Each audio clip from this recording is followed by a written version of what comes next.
Hello everybody, welcome to my YouTube channel.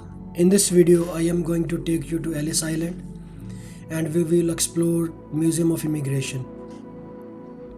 This video is part 2 of a video titled as Statue of Liberty Complete Tour on my channel, and I would highly recommend you to watch that video before you watch this video. This is the second stop of Statue of Liberty ferry. The first stop was Liberty Island. I spent 3 hours at Liberty Island. Let's do a quick recap of the last video.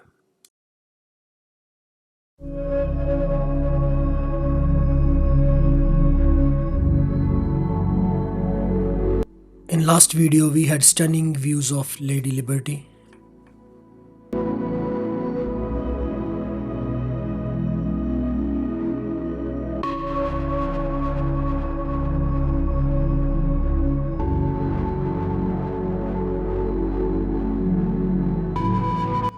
And unforgettable pictures with Lady Liberty.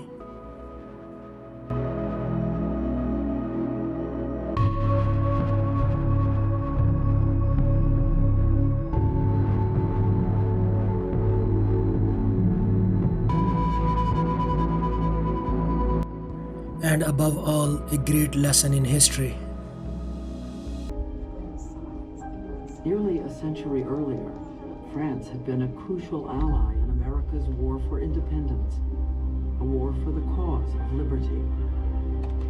He imagines a monument, a gift from the French people to commemorate that alliance and to celebrate America's progress toward liberty for all. With the fall of their own republic, the cause of liberty was faltering in France. Laboulaye hopes this gift will rouse a new call for democracy there. So we had a great time at Liberty Island. So after spending 3 hours here, we are off to our next destination, that is Ellis Island, and which is the focus point of this video.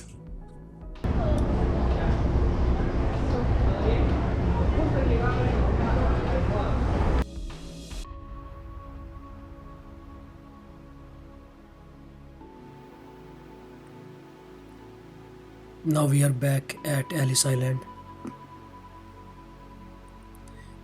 and that's the Museum of Immigration right in front of us.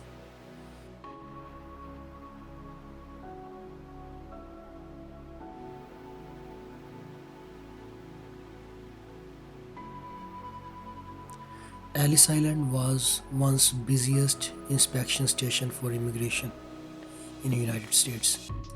From 1892 to 1954, near about 12 million immigrants arrive at this port. Today, it is a part of Statue of Liberty National Monument. This building has processed more than 40% of ancestors of Americans living today.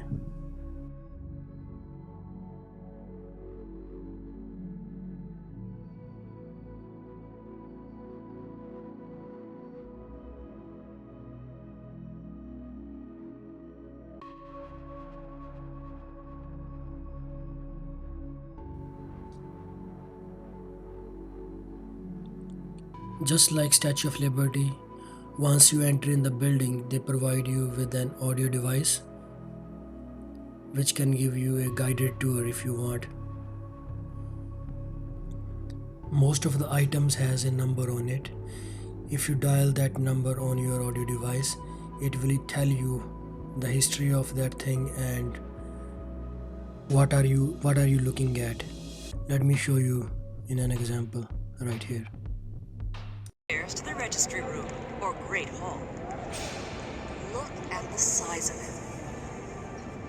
As you climb the stairs, doctors were watching, on the alert for people who are limping, out of breath or coughing, or who seem dazed and confused. Those people might get a letter marked in chalk on their coats. Your inspection has already been. Whatever it was, something caught their eye, but they couldn't be sure. So here you are, in a room filled with puzzles to test your intelligence and mental agility. Most people pass with no problem. Victoria Fernandez did. She came from Greece.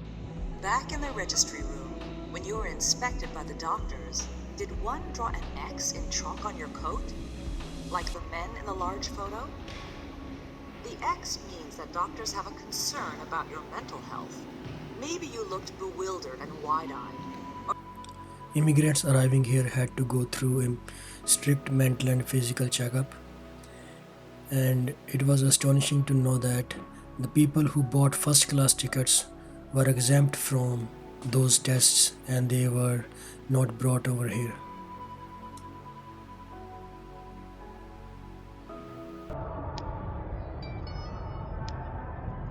It's very strange coming from another country, to tell you the truth. Very strange. They called us Greenachaya, Bambalaya.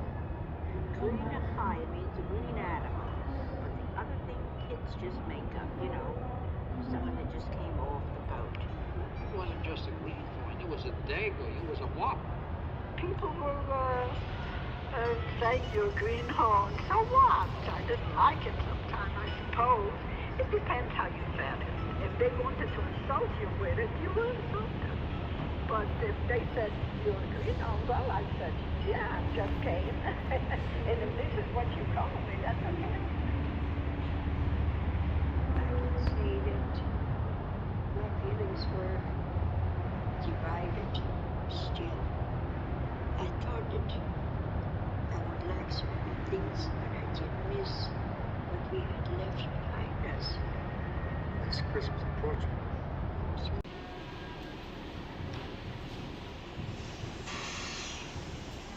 Well, my father came, he had been a professional. He was a Hebrew teacher. He was highly educated. But when he came here with the language barrier, he worked in a factory. And it was very hard for him. He was fired from the factory because he didn't understand English at the time. And somebody said to him, push. I guess he had a push machine or something. He had to push something. And push in Turkish is an insult. So my father, in the fight with him, and I guess he hit him. You're not going to call me push. My father was a building contractor, Wales. Amongst other things that he did, he was an ornamental plasterer. He would go to New York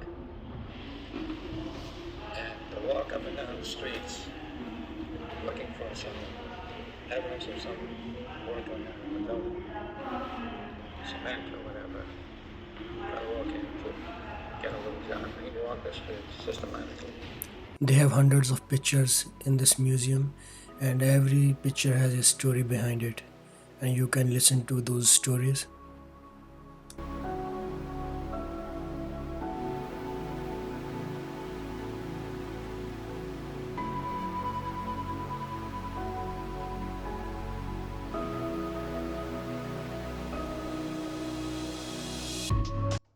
I don't want no famine, I don't want no poverty, I want to get back to the United States. You work over there, the children will work over there, and at least we'll eat. Oh, I was glad to leave. What did I have there? Absolutely nothing. Nothing. We had one room, no floor. It was earth. It was a terrible life, terrible life. I did not have a normal. In the world, anybody would want to go to America, he said, when we have all these resources in Sweden. We have iron, we have coal, we have forests, we have land. And he gave quite a dissertation on this. I went home to my father and I told him. And I always remember this. It's the only time I heard him swear. And he said, "You go back and tell that teacher, if I can have one of those."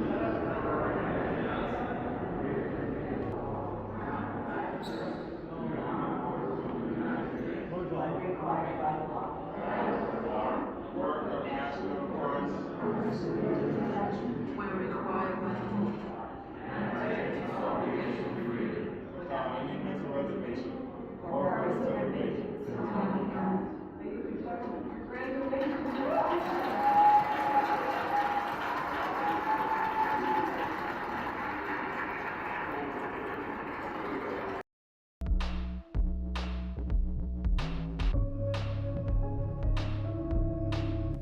After spending quite some time over here, I am going back to my ferry.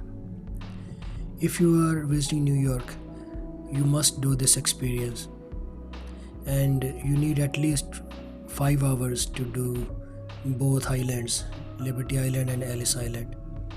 And if you like this video, please give me a like and subscribe to my channel. I see you back very soon. Bye.